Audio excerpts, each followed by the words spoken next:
أعوذ بالله من الشيطان الرجيم.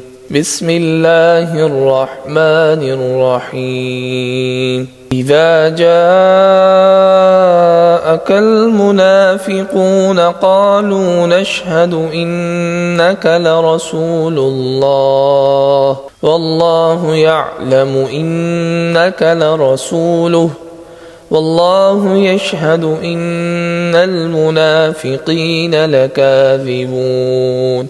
اتخذوا أيمانهم جنة فصدوا عن سبيل الله إنهم ساء ما كانوا يعملون.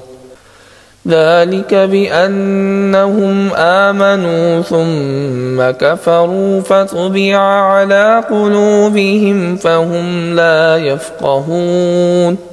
وإذا رأيتهم تعجبك أجسامهم وإن يقولوا تسمع لقولهم كأنهم خشب مسندة يحسبون كل صيحة عليهم هم العدو فاحذرهم قاتلهم الله أنى يؤفكون.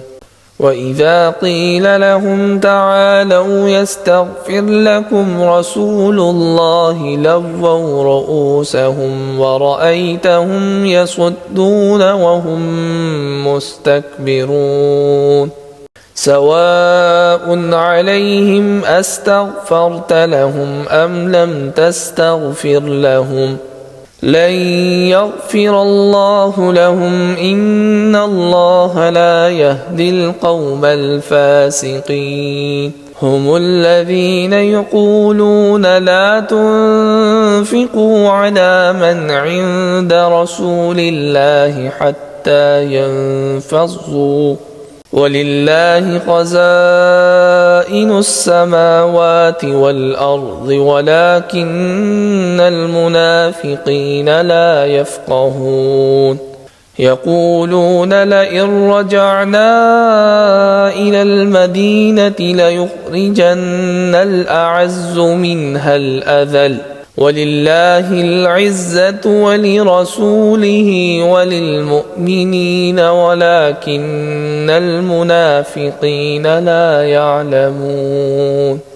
يا أيها الذين آمنوا لا تلهكم أموالكم ولا أولادكم عن ذكر الله ومن يفعل ذلك فأولئك هم الخاسرون. وأنفقوا مما رزقناكم من قبل أن يأتي أحدكم الموت فيقول رب لولا أخرتني إلى أجل قريب فأصدق وأكن من الصالحين. ولن يؤخر الله نفسا إذا جاء أجلها والله خبير بما تعملون.